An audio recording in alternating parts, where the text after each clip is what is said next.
मुझसे बड़ा दल दल से बड़ा देश एक बाजુ જ્યાં પરસોત્તમ રૂપાલાનો વિરોધ જે છે તે સમગ્ર ગુજરાતમાં ઉગ્ર બન્યો છે તો બીજી બાજુ તેમના સમર્થકો પણ તેમને સપોર્ટ કરી રહ્યા છે ત્યારે જામનગર જિલ્લા ભાજપના મહામંત્રીએ રૂપાલાને પત્ર લખી સ્વૈચ્છિક ઉમેદવારી પરત ખેંચવા માટે કહ્યું ત્યારે શું છે સમગ્ર મામલો તે જોઈએ આ વિડીયોમાં।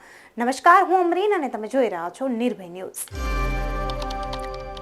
એક બાજુ જ્યાં ક્ષત્રિય સમાજને લઈને પરસોત્તમ રૂપાલાએ જે ટિપ્પણી કરી હતી તેને લઈને સમગ્ર ગુજરાતમાં વિરોધ જોવા મળી રહ્યો છે ત્યારે ભાજપના નેતાઓ ક્ષત્રિય સમાજ પાસે આશા રાખી રહ્યા છે કે તેઓ તેમને માફ કરી દે, પરંતુ ભાજપના નેતા એક જે તે ખુલીને બહાર આવ્યા છે ને તેમણે પત્ર લખ્યો છે પરસોત્તમ રૂપાલાને કે તેઓ તેમની ઉમેદવારી સ્વૈચ્છિક રીતે પરત ખેંચે। રાજકોટ બેઠકના ભાજપના ઉમેદવાર પરસોત્તમ રૂપાલાએ આપેલા જે વિવાદિત નિવેદનને કારણે સમગ્ર ક્ષત્રિય સમાજ તેમજ રાજપૂત સમાજમાં ભારે રોષની લાગણી વ્યાપી છે।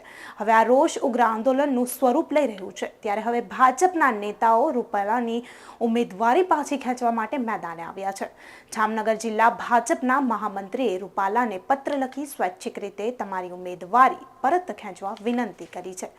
જામનગર જિલ્લા ભાજપના મહામંત્રી પ્રવીણસિંહ જાડેજાએ પત્ર લખી સ્વૈચ્છિક રીતે તમારી ઉમેદવારી પરત ખેંચી લો। તેમણે પત્રમાં લખ્યું છે કે રૂપાલા સ્વૈચ્છિક રીતે હટી જાય તેથી પક્ષને થનાર ગંભીર નુકસાન અટકે તેમજ ગુજરાતની શાંતિ પણ જળવાય। જો આપ વાજપેયીજીએ કાર્યકરના સંદર્ભમાં આપેલ વ્યાખ્યા સમાન ઉક્ત વાક્યમાં માનતા હો તો આપે પોતાના હિત કરતા પાર્ટી, રાજ્ય તથા દેશનું હિત મહત્વનું તથા મોટું છે અને અગ્રસ્થાને છે તેવું સ્વીકારીને આ ચૂંટણીમાં ભાજપના ઉમેદવાર તરીકેની આપની ઉમેદવારી સામે ચાલીને રદ કરવા માટે પાર્ટીને સ્વૈચ્છિક રીતે જણાવવું જોઈએ અને પાર્ટી પ્રત્યેની આપની વફાદારીની ભાવનાને પ્રદર્શિત કરવી જોઈએ। આપ પોતાની ઉમેદવારી સ્વૈચ્છિક રીતે જતી કરીને સમગ્ર ભારતના ક્ષત્રિય સમાજની ગરિમાનું સન્માન કરશો અને ચૂંટણીમાં પાર્ટીને થનાર ગંભીર નુકસાનને પણ અટકાવશો તેવી વ્યાજબી અપેક્ષા રાખું છું।